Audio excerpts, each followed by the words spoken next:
one too. So you're watching. Good.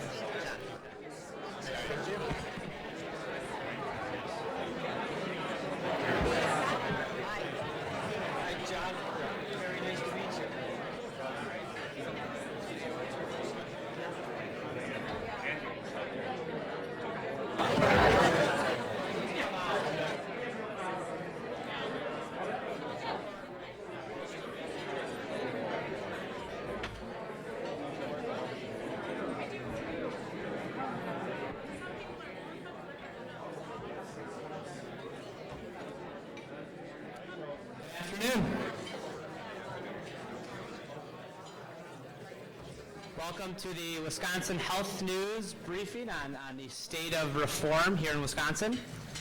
My name is Tim Stum. I am the editor of Wisconsin Health News. We have another wonderful lineup of panelists with us today. To my left is Deb Standrich, the president of Wheaton Franciscan Healthcare's North Market. John Peacock, the research director for the Wisconsin Council on Children and Families. Kathleen Falk, the Region 5 Director for the U.S. Department of Health and Human Services, and Representative Joe Sanfilippo, who is the Chair of the Assembly Committee on Health. Before we get started, I want to make sure we thank our very generous sponsors for the 2015 panel series. A big thank you to Aurora Healthcare, to Group Health Cooperative of South Central Wisconsin, to White Hirschbeck Dudek, to the Wisconsin Medical Society, to Novo Nordisk, and to Marshfield Clinic Health System. It's been another great year for our panel series, and that is due in large part to the generous support of these great organizations. I also want to make sure that we thank Eric Osterman and Badger Bay Management for hosting these events in partnership with Wisconsin Health News.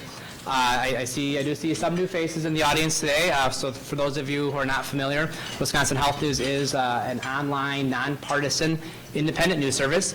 In addition to hosting events like these, we also publish a daily email newsletter. If you're not yet a subscriber, I encourage you to sign up for a free trial. You can do that by leaving your card with me after today's event, or you can sign up through the event evaluation form that will email out after today's event. And so with that, I am going to hand it over to John Kelly to say a couple words. John is the Chief Marketing and Operations Manager for Security Health Plan.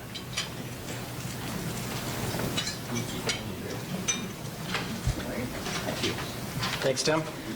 So I really admire Tim and what he's been doing with the Wisconsin Health News, and I'm a daily reader, so I'd encourage, if you have not subscribed to that yet, do it. This is also demonstrating my affection for Tim. I usually don't wear a beard, but he said that was the price of admission today, so thank you. So Security Health Plan is really pleased to sponsor the event and to help make these events happen and to join in with Wisconsin Health News. For those of you who don't know Security Health Plan, we are a statewide provider of insurance. We're a plan based in Marshfield, Wisconsin, but as of this year, we now offer products around the state. So we're pleased to be able to do that and expand our reach to members who are outside of our core service area. We're primarily located in north central Wisconsin. As we'll learn today from these distinguished guests about how healthcare reform is working in the Affordable Care Act, I read in my text from another email service that the Congress is ready to send 2 more repeal provisions to President Obama on the Affordable Care Act with the Cadillac tax and the device tax. So we have gotten used to adapting on the fly as a health plan. We are in the Affordable Care Act. We're probably one of the largest carriers in the state for individual and family plan ACA products. I joined the Security Health Plan in 2013, right as we were getting ready to launch our products, and I have to tell you, you have to be able to weather lots of change if you want to stick with this marketplace. It has been a remarkable roller coaster ride, and we have cut our teeth previous to that on being involved in highly regulated products that are also charged politically, such as Medicare Advantage. And we've learned that you have to just go with it and develop your expertise on the fly. There are no instructions, there's no playbook, but if you stick with it and you do the right thing, you can be a player in that market, and that's where Security Health Plan lands. So after our first year, we saw enormous growth in our Affordable Care Act products. That has been tapered down somewhat more slowly the last 2 years, even through this enrollment season, which is what we would expect. We are continuing to adapt. I know there have been news releases of other carriers that are leaving certain markets in the state of Wisconsin or threatening to leave the entire market for Affordable Care Acts. I'll assure you that Security Health Plan will be remaining in the market to serve our members. That's our commitment. We are a nonprofit HMO, and we're here primarily to make sure that the members who receive our products are receiving the best quality health care, and we're providing our products at the most affordable rate that we can do that. So we thank you for allowing us to make this brief introduction. We'll turn it back over to Tim, and enjoy the rest of your presentation today.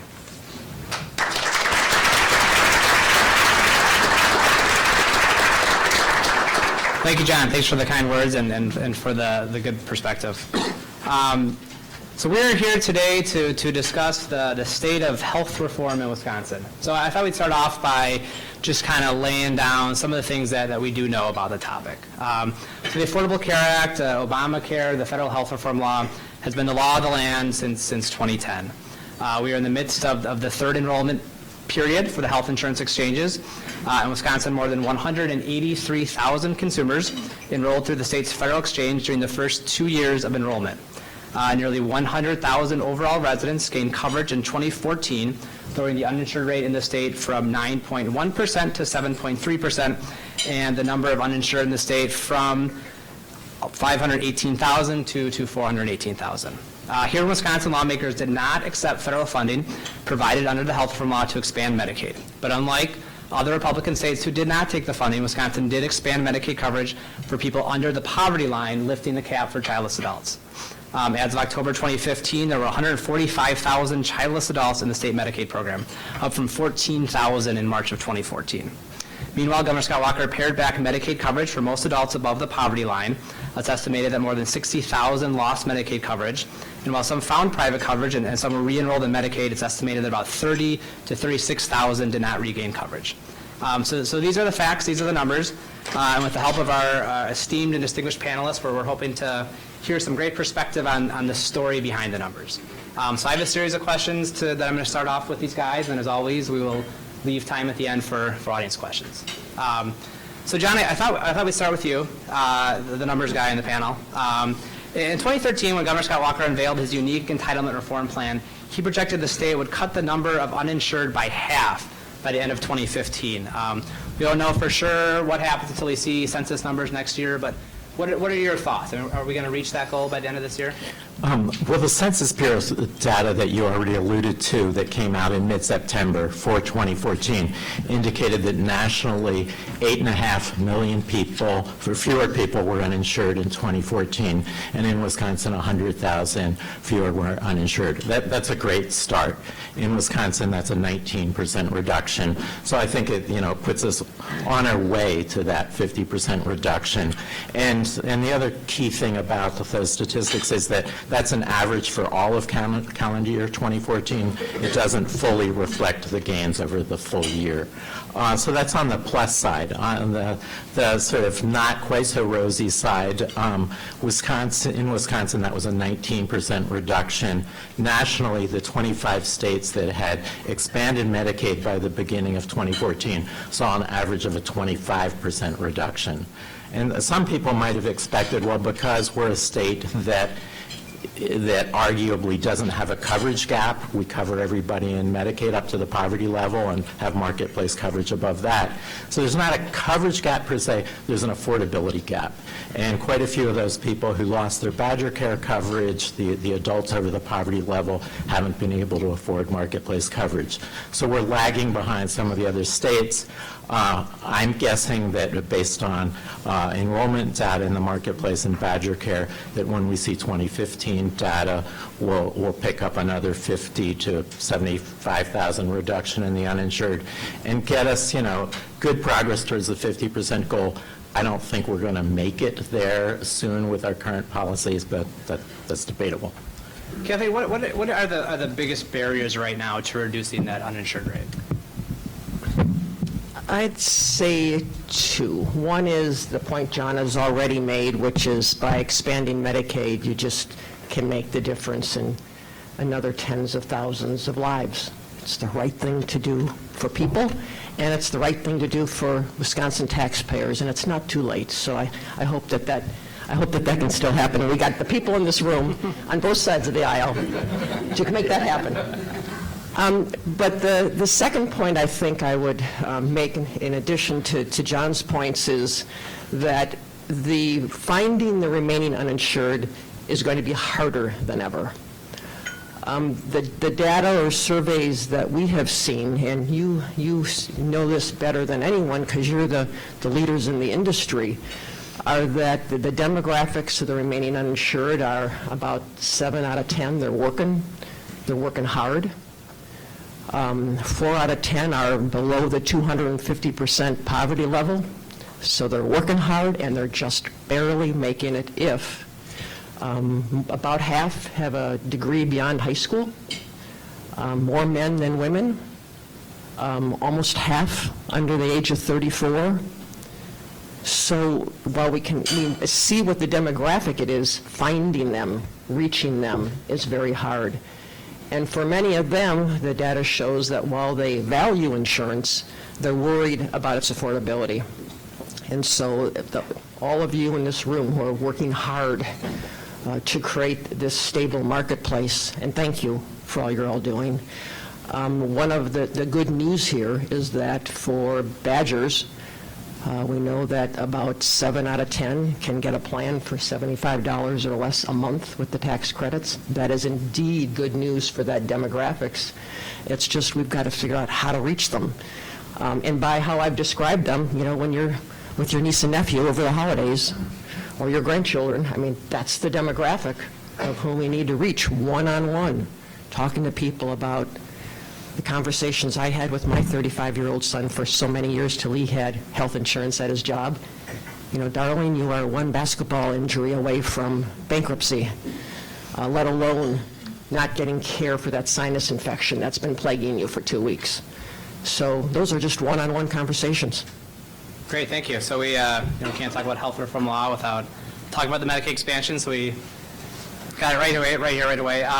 Representative Sanfilippo, just to kind of follow up on that, I mean, enrollment in Wisconsin's childless adult population has proved to be well above projected estimates and thus is costing more on the Medicaid budget. Does that increased, I don't want to call it strain, but that increased amount that it has to be paid to the Medicaid budget, is that making any lawmakers think twice about this decision to expand Medicaid? I mean, is this a dead issue among Republican lawmakers in the Capitol?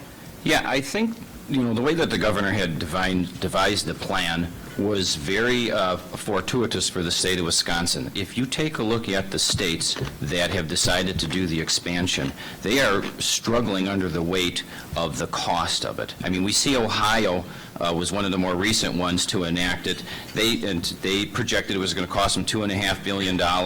They are up to $4 billion already in the middle of this year, and by the end of the year, it's supposed to be $5 billion. So that's double of what the cost was. Now, right now, of course, they're getting some funds from the federal government, but that's going to get ratcheted down each year, as we know. And so, to heap those types of burdens on the state, we would be in much worse position if we had taken the Medicaid expansion than we have now. And I just like to point out about the actual enrollment numbers, because we had some discussion there. I think we always have to remember that, Wisconsin was ahead of the game prior to the ACA to begin with. We had a lower uninsured rate here than the average around the country. We've had family care in 1996. 3 years later, Badger Care rolled out. 2008, Badger Care Plus. So we were already doing a good job of insuring people here in Wisconsin prior. And with the change, the way the governor had done it, there is no gap in insurance coverage. Everybody in the state has access to coverage. And you mentioned the childless adults. It has grown. The population has grown. So, we have 130,000 more people getting insurance who didn't have it before. So I think the way the plan that we have put forth here in Wisconsin, and when you look at some of the problems, as I mentioned in the other states, Kentucky is spending $1.58 for every dollar they take in. I mean, those are not sustainable programs in the long run. Sure. So you're saying that the biggest argument against expanding Medicaid is the cost of it?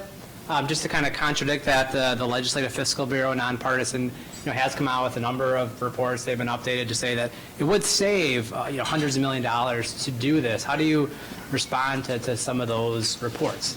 Yeah, I think that, again, you look at the projections that have been made every step of the way as the ACA has been rolled out. the number of people who are going to enroll, that keeps getting adjusted down significantly.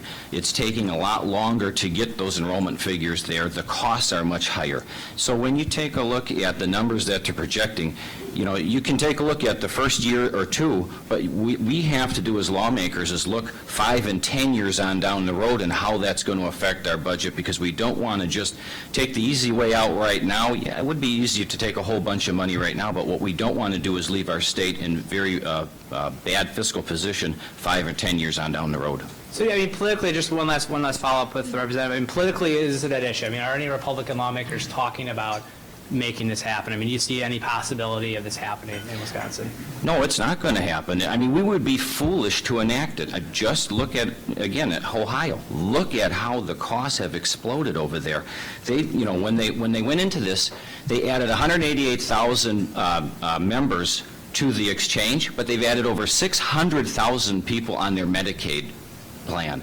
Now, that is just not sustainable for a state, and if we do the same thing, we're going to have the same result that they have, and it's going to be catastrophic in the long run. Kathleen, I think you're have a response.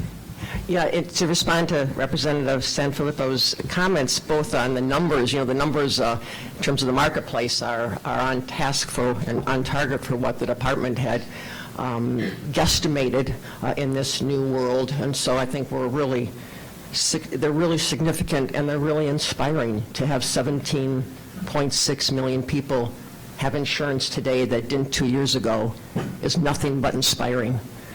So thank you again to everyone in this room for making that happen. But in addition, on the cost issue, you know, it's the Legislative Fiscal Bureau, as Tim pointed out, looked not only at the short term but the long term, and the cost savings to the state by expanding Medicaid are in the billions, right? It's really significant. Every couple of months, the federal government puts out the data on uncompensated costs for hospitals, and I'm looking at the Hospitals Association's leaders and at the table here who have done such a great job on so many of these measures. But in the states where Medicaid has expanded, the savings in uncompensated costs are about double than in those states where the states have not expanded Medicaid. Those are real bottom line numbers, so it's not only state government's finances that are at stake here, but the finances of many of the key partners in the healthcare system that fundamentally drives the cost we all pay. So, Deb, what has been the impact of these reforms on systems like Wheaton? You know, both the governor's entitlement reforms, which has expanded Medicaid coverage for people below the poverty line, as well as enrollment of the exchange. I mean, what are you guys seeing in terms of your revenue and your payer mix and your patient utilization? I think throughout the state of Wisconsin, all of us have seen enrollment in a Medicaid product or in the exchanges. And just speaking for the urban and rural hospitals, the biggest enrollment change was in childless adults. Right now, we have 51,000 people in Milwaukee County alone that have childless adults as their major insurer. And that's an increase from March of 2014 of 46,000. So that's really where we've seen the biggest drive. There has been increases in the exchange, but the biggest drive has been in childless adults, and specifically for our urban and rural hospitals. That has been for the providers, that's good that these are people who were self-pay patients before, of which there was no reimbursement whatsoever for the hospitals. And that's great. We are now receiving Medicaid, but we need to keep that also in perspective because Medicaid is not rich in reimbursement. Wisconsin is the second lowest state in the nation for Medicaid reimbursement. I will also point out, because I want to thank Representative Sanfilippo, is that as we were going through this with all the hospitals throughout the entire state of Wisconsin, legislators and Governor Walker, when we met with Representative Sanfilippo, all the hospitals did, in terms of having disproportionate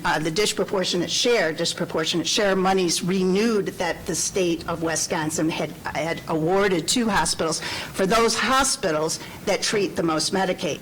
That has helped but still, there is a major shortfall. And the other thing that we're seeing, and I will only speak for Milwaukee County, what we're seeing is that the people who are coming, we saw a 9% increase throughout all of the Milwaukee County emergency departments, a 9% increase. It was almost like April 1st when childless adults became effective. A 9% increase, and people who had come in there, these were people without insurance before, and they came in, they were very sick. They had stalled their health care. They had stalled in terms of what they needed to do to really live out what the theoretical construct is of the Affordable Care Act, preventive care, being healthy. So there have been a lot of changes for the providers. I will say throughout the entire state of Wisconsin, hospitals have stepped forward.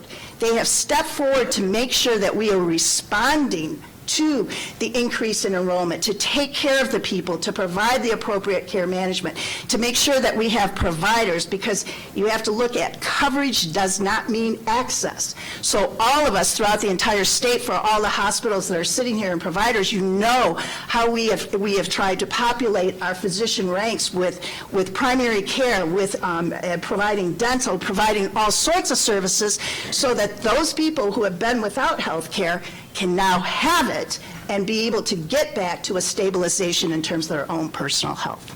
Great, and this, in terms of this increase in ER visits, I mean, is that mostly attributable to the increase in childless adults? I mean, is there any impact from those that have lost Medicaid coverage?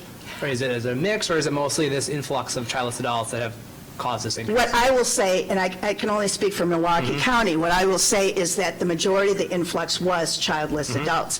I don't want to leave anyone with the impression that we are not without self-pay patients, because we still have 79,000 people in Milwaukee County without insurance. But the major influx in terms of the rise in our emergency department volumes was with childless adults.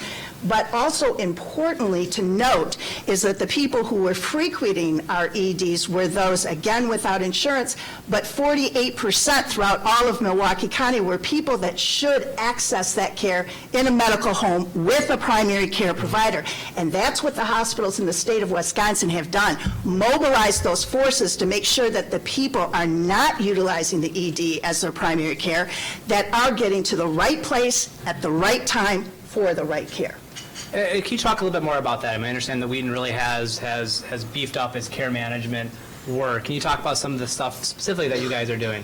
For the St. Joseph campus, which is a very large urban safety net hospital, the largest urban safety net hospital in Milwaukee County proper, we have a very special care management program of over a dozen people that are comprised of registered nurses, social workers, healthcare advocates, that when a person comes into the emergency department, the board says if they are with a primary care provider, do they have one, what is the list of problems that they're presenting with, and then it's almost like the parachuters out of the plane come and work with that person to make sure that if they are someone who does frequent, they get them to our physicians. We have over 8 primary care physicians at the St. Joseph campus alone to make sure that they're getting the primary care, the specialty care, the socioeconomic care that they need, the financial assistance they need, and we're looking at those people that are frequent utilizers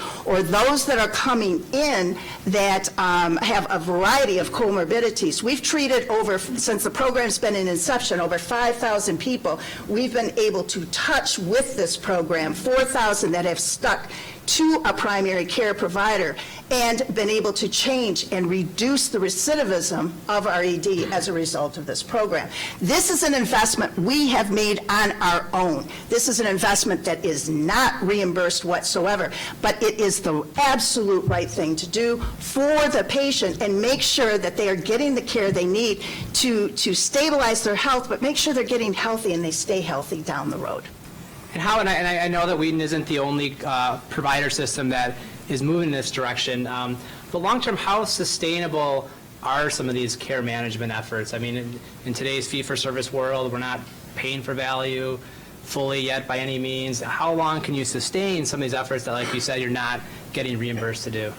don't necessarily have a crystal ball, but I will tell you through the Milwaukee Healthcare Partnership, which is a coalition of all the healthcare organizations and systems in Milwaukee, this is something that we're very passionate about and that we work collectively together with emergency departments, with our federally qualified health clinics, with our free clinics, et cetera, because we know that this is what we have to do to make sure that the patient is getting the care. And again, this does lessen the cost of health care if the person has the ability to be stabilized in terms of a good health recovery and then is seeing a primary care provider, not the high cost of an ED proper. Yes, Kathleen. Yeah, not only do I want to appreciate what Deb has described her hospital is doing and the other hospitals around the state, but at every point of entry into the system in the marketplace, whether it's the federally qualified health centers or standalone clinics or any of the systems that you all run and operate in, we take that new consumer where they surface. And what we have, speaking of the federal government here, what we have learned, what you already knew, is that simply having that card did not help people understand how to use it. But for somebody who's never had health insurance before, they thought they were supposed to go back to the emergency room because that's where they always went. And so just that simple education is what we're now spending lots of time in between open enrollment periods trying to educate people, the coverage to care, connect you with the medical homes so that everybody's costs here in the system are reduced. But no matter where you enter, and it's from all different places, our goal is to get that next piece of education in place so that we are utilizing all your resources as efficiently as we can. So John, what has happened to the children whose parents are above the poverty level, whose parents have lost coverage? It's my understanding that Wisconsin's uninsured rate for children has overall decreased in recent years, but it looks like we are falling behind some of our neighbors in terms of where we rank in terms of that rate. Could you talk a little bit more about some of the stuff you've seen on that? Sure. Historically, Wisconsin's been a leader in covering kids, going back to the early stages of Badger Care in the late 1990s. Yeah, I was around then,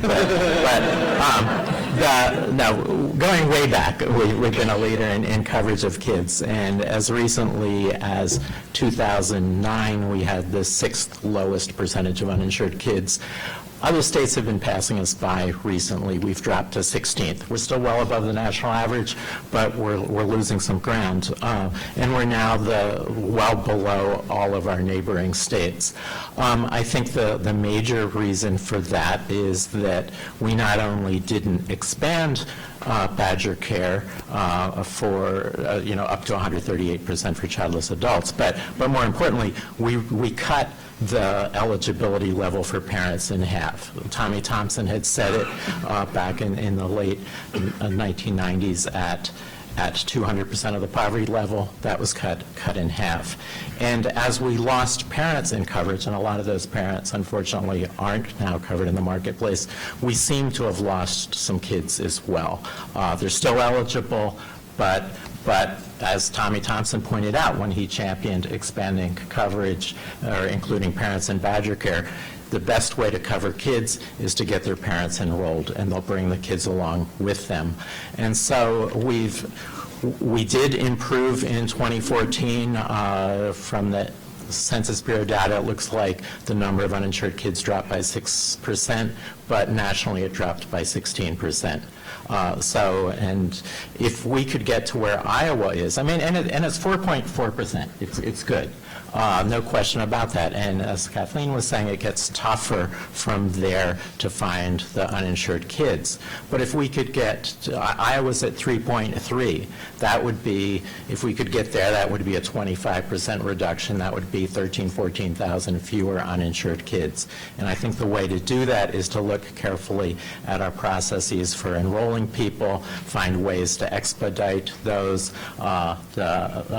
federal officials have come up with we used to do a good job of using the data that we have from people who are enrolled in the food share program and using that data to help expedite enrollment in Badger Care. We kind of got away from that in recent years because of changes in how income and family size were calculated, but the feds have made some changes to make it possible again to use that food share data that's in our computer databases and use that at time of enrollment and at annual renewals. We really need to reduce the churning that happens when people come up for annual renewals and get to where Iowa, Minnesota, Illinois are. Thanks, John. Deb, the Wisconsin Hospital Association announced last week in a new report that the total dollars spent on charity care by hospitals in the state decreased from 2013 to 2014. Is that a similar trend you're seeing at Wheaton? And if so, what is causing it? Is that because more people now have coverage due to some of these reforms? I think it's twofold, yes, that people do have coverage, and again, our hospitals still are providing charity care to a large amount of people. Also, and importantly, people are getting into the right setting for that care. So again, where we had maybe higher cases of charity care, not so much, because we're now being able to have results of making sure that people are getting into primary care, medical homes, places where we can treat people adequately and be able to restore their health. That's extremely important, and a factor that is sometimes not brought forward. I think also that it has to be pointed out, and that Wisconsin is, based on a University of Wisconsin study that was done in Whitewater, Wisconsin was rated as number 3 for high quality, efficient care.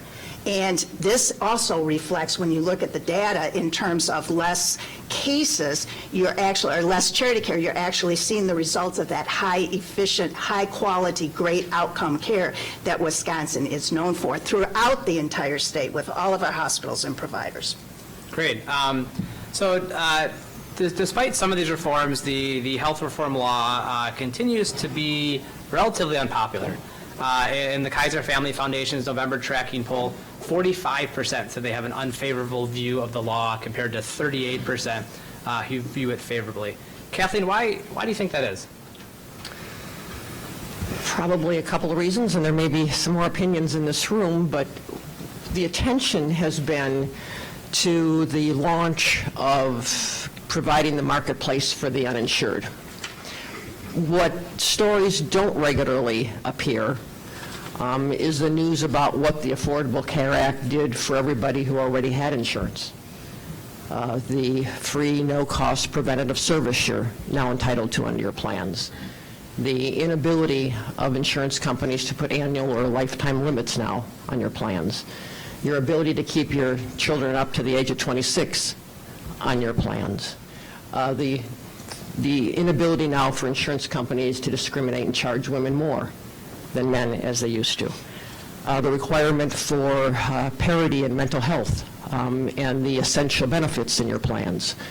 All those improvements in the insurance that people who already had insurance can and do enjoy is a story that doesn't get out very often because it's good news, right? And no insult to our wonderful media in the room. So when you ask people about those, do they value those? You know, the lights, everybody lights up. And so I think when you look at what people will appreciate and do appreciate about the changes that are going on, those are important to them. It's a work in progress. It's a transformational time. It is a huge undertaking, and you're all part of making it happen. And change isn't easy, but we're making progress together.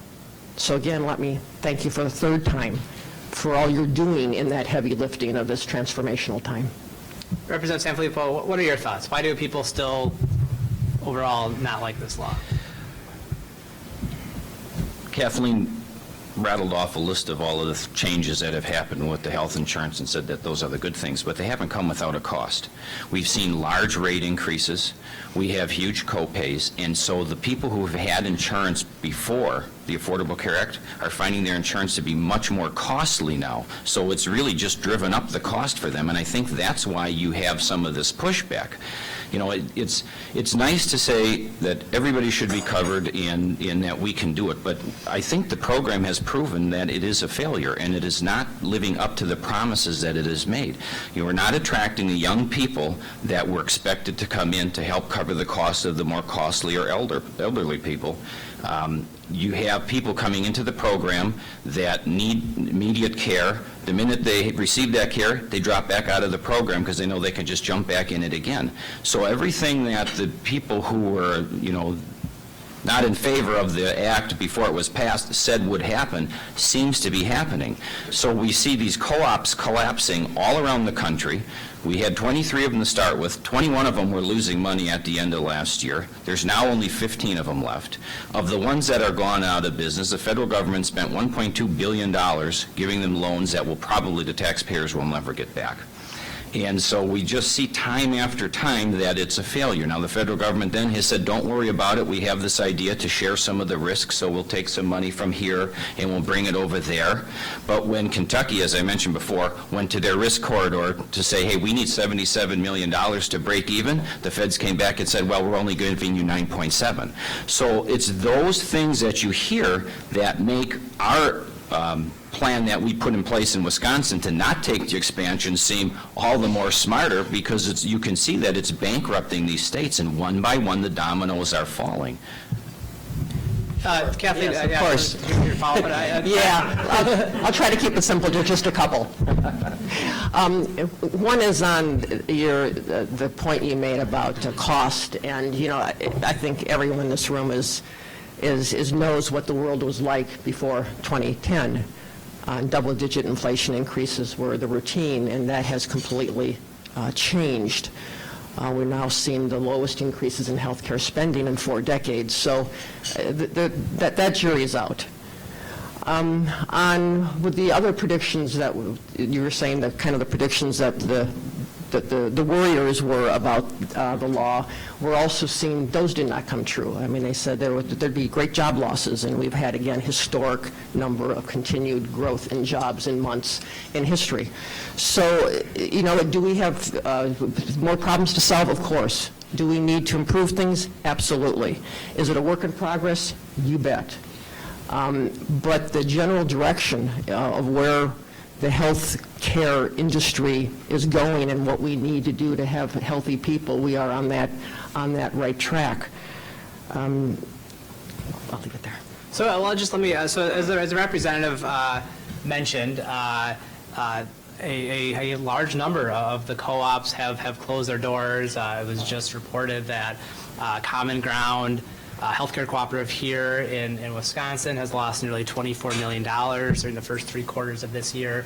John Kelly says security is all in with the exchanges, but United and others have said that we're losing too much money on this. We might have to step away. I mean, how do you respond to some of these really valid concerns? I mean, this big United announcement, is that a sign of things to come? And do you see more insurers leaving the It's a private marketplace. That's how it's always been. That's what it continues to be. I mean, companies arise, like you saw Commonwealth. When I've talked to them on occasion, you know, they began their company because they were frustrated with the status quo before, that the insurance industry wasn't providing them and their clients a product that worked for them. So they created a co-op. I give them a lot of credit for their efforts, but it's a private marketplace. And companies are going to make decisions about whether to be in the federal marketplace or not, and the law doesn't change that. It is a private marketplace-based law, and I don't envision that changing. Sure. Sorry, let's go ahead, Bruce. If I can just add one thing to that. It's a private marketplace, but it's manipulated by all these government mandates that are driving the cost through the roof. And if these types of mandates would have been affordable, insurance companies would have had them in from the start, because insurance companies want to sell more plans, sell more options in their plans to get higher premiums. But they knew all along that mandating all these things was not going to be feasible. That's why you see Assurant leaving the market, United Healthcare saying that they're going to have to leave. I mean, a lot of co-ops here in Wisconsin. I mean, it's a problem that we're seeing time and time again across the country. Again, the data doesn't show that. We have more issuers in Wisconsin this coming year than we did last year. A big complaint that has been raised by United and some of these co-ops is the fact that some of these risk corridor payments have they've definitely not come through at the level that was anticipated. Do you foresee the Obama administration reinstating some of this money that is right now not coming to these insurance companies? Yes, what the administration has said is they're working with Congress to be able to, fully fund and doing what they can do with the dollars that are now, are there. Okay, so Just say one more yep, thing. all right. The risk We'll move on to corridor, our great panel. the risk corridor is the first reneging on the government's promise. The next one will be the 90%. States will be covering more and more as the federal government backs off that 90%, because they're going to have to. They just cannot afford it.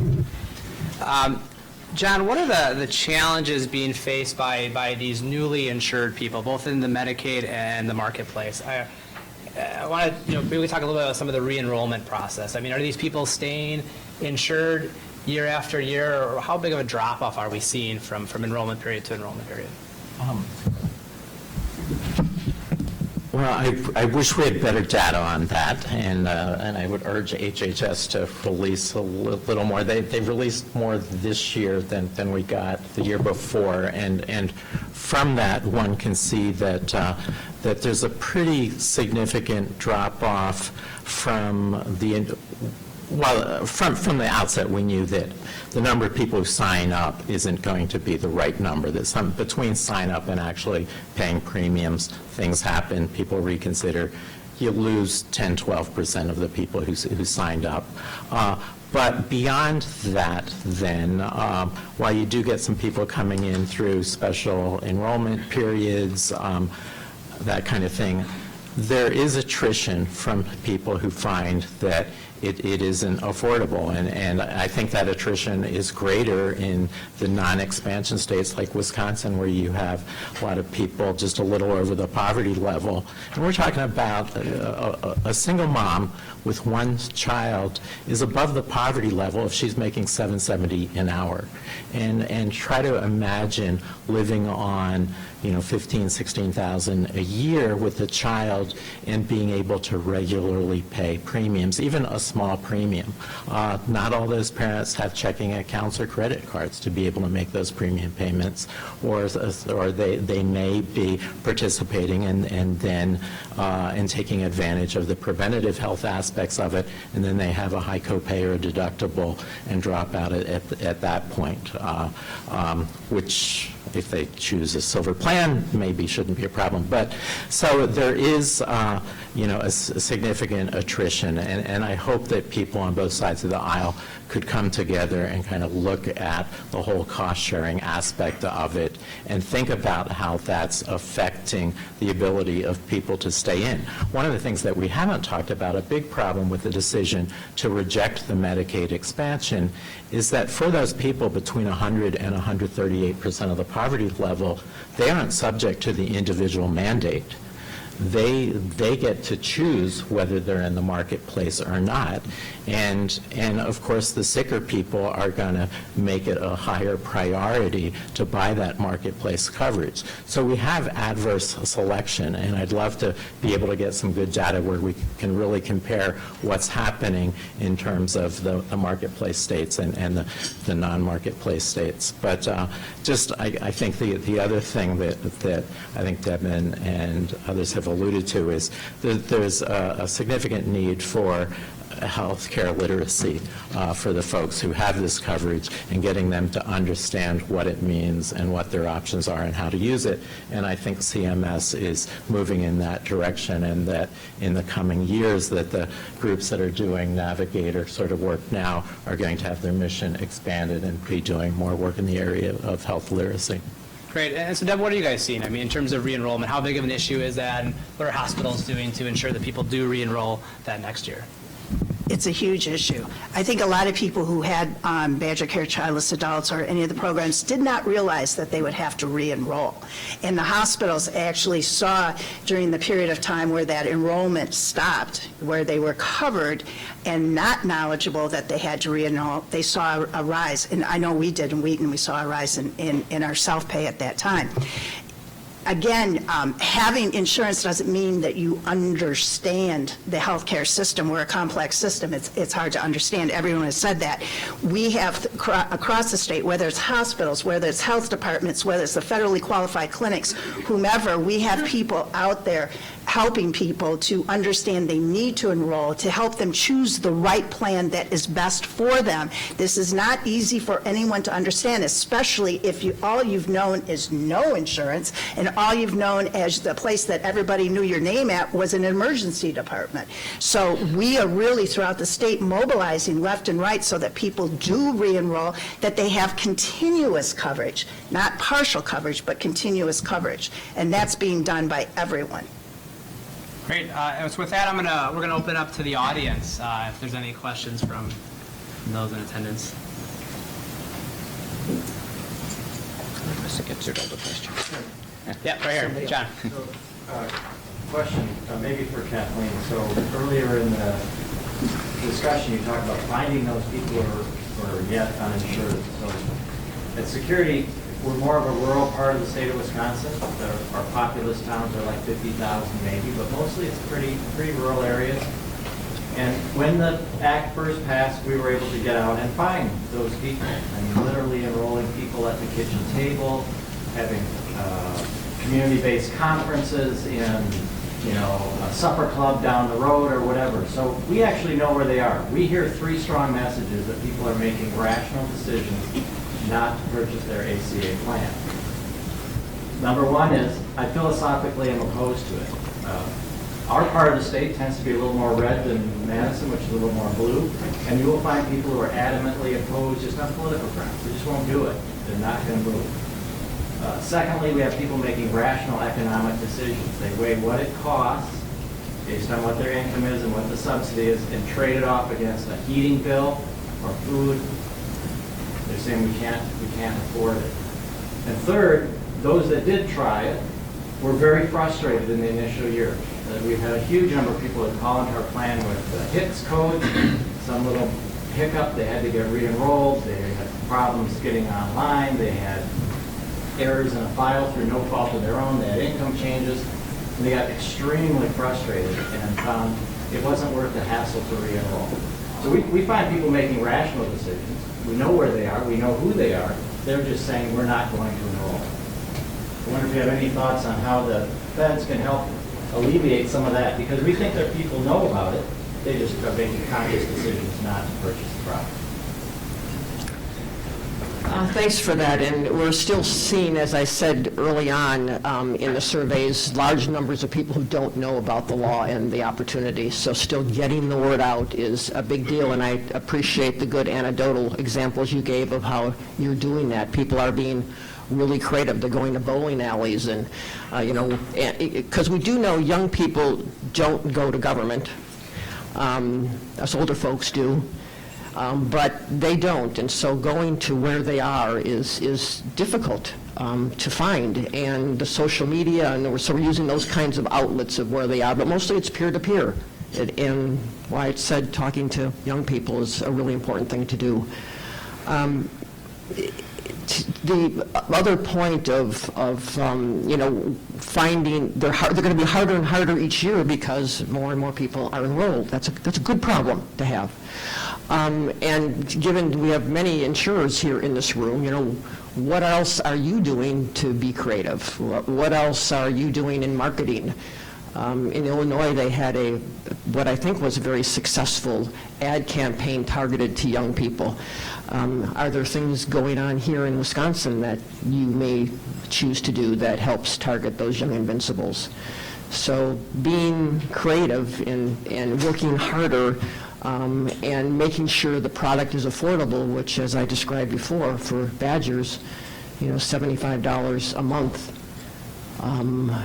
with the tax credits is is certainly a case she can be made that it is a wiser decision to choose that than to risk being uninsured. Do you think that HHS released pretty modest enrollment expectations for this third enrollment period? Is that a realization that there are this group of people, some that John mentioned, that are unattainable, that just really aren't going to sign up for coverage no matter what?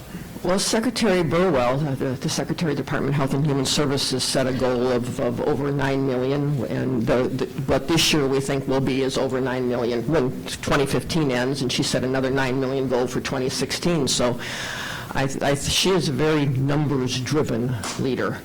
And so she set the bar high, but we're all working hard to get there, not just so we meet some measure or mark, but it's people need health insurance. So I think she made that decision really thoughtfully, but it pushes all of us, as it ought to. Mm-hmm. John, what do you think? Is there a group of people that we're just not going to reach?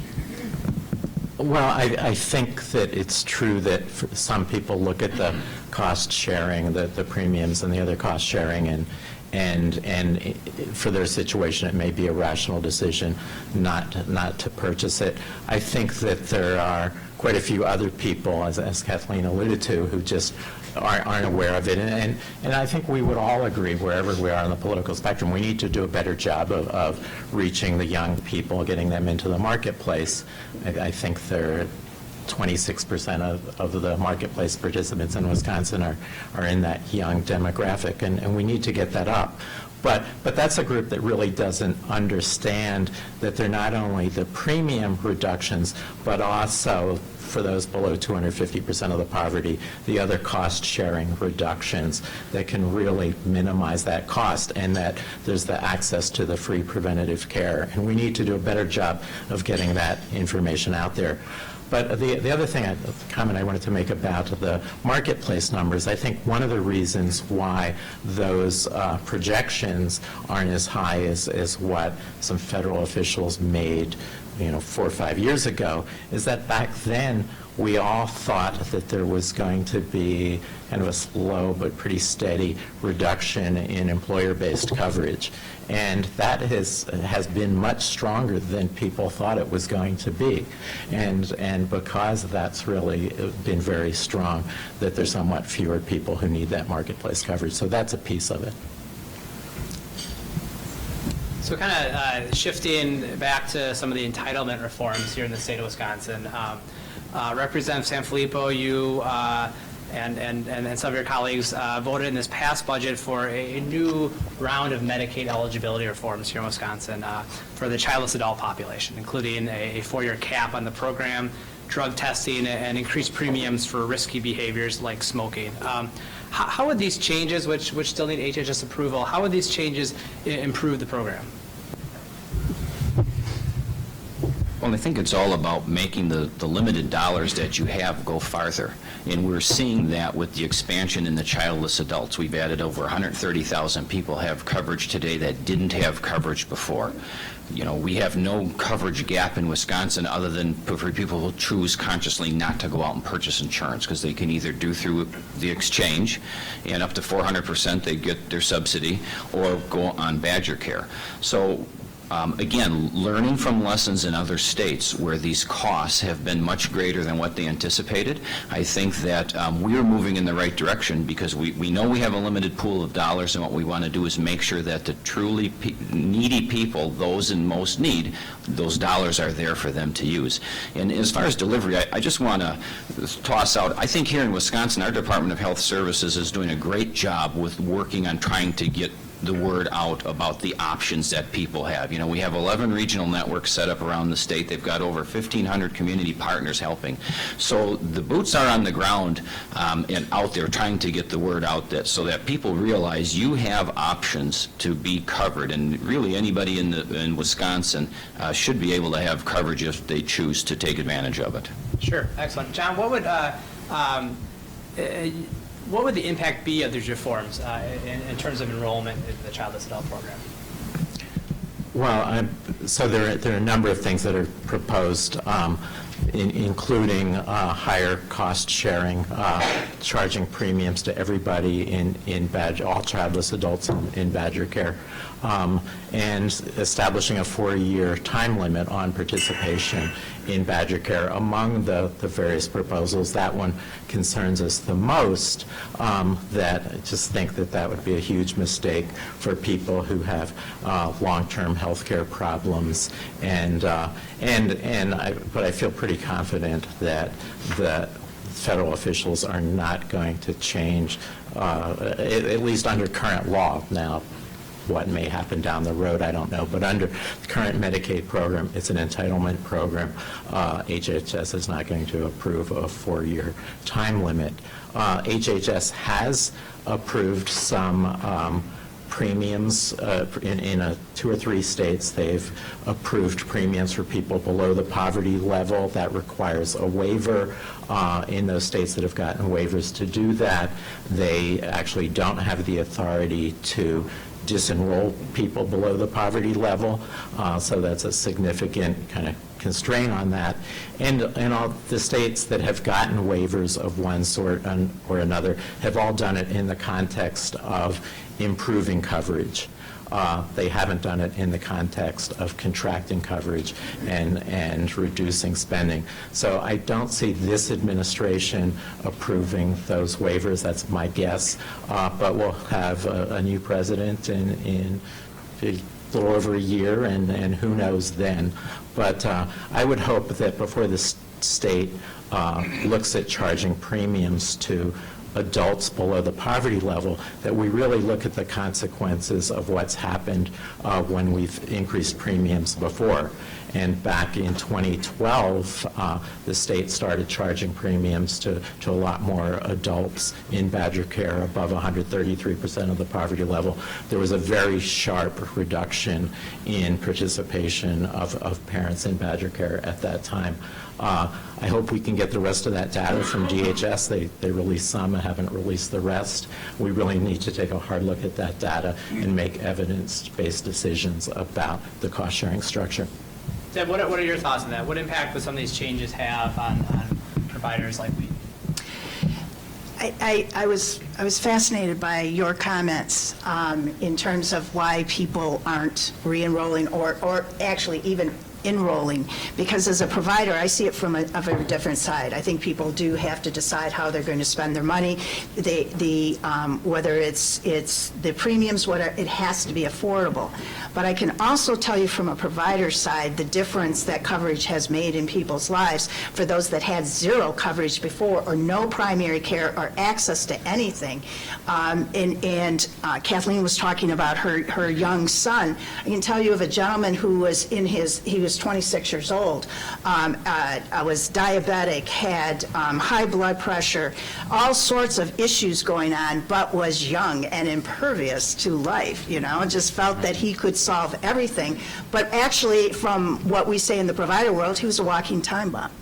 And he came in and began to be educated and understanding what he needed to do. He frequented the ED because he also had asthma, and that's where he could get his inhaler refilled. And so those people are out there that need to understand that they can be in a better state of health, and it has to somehow fit into. This gentleman's a testimony for the work that we're doing, that all hospitals are doing and that coverage provides.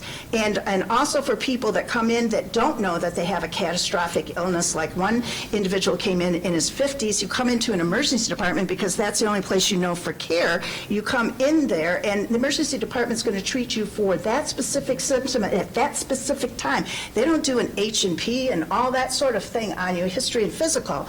This gentleman, finally, our social workers and nurses were able to get him to a primary care provider who did a complete workup on it. He had stage 3 prostate cancer and required surgery and radiation therapy and a whole host of things. So while people don't see it in perhaps their need to do, yeah, it's down the road. It is something that you have to invest in, but it also has to be affordable and have the ability, and you have the knowledge of how to navigate. Great. There's been a lot of back and forth today on, is the health reform law a good thing? Is it not? How are these entitlement reforms impacting the state. So Wisconsin, like every state in the country, has an opportunity to develop its own health reform law through the Section 1332 of the law, where they can develop a state-specific approach to covering people as long as they meet certain coverage requirements. Representative Sanfilippo, I'm really interested. Has there been talk among lawmakers in the Capitol about doing something like this? Where does that kind of stand in the Capitol right now? We haven't had any formal discussions on it. The waiver you're talking about is available in 2017, I believe. Yep. And prior to the King decision, we were having informal discussions amongst a small group of us on, what options we may have had that decision gone a different way, and I think that would have provided an avenue for us to certainly take a look at that time if we were going to be forced to make a change. I don't think that will take place now, but, I think we also have to keep every option open, right? I mean, because we know how expensive the Medicaid program is, and we know the people who really depend on that program. We need to make sure the program is there for them and healthy from a financial standpoint.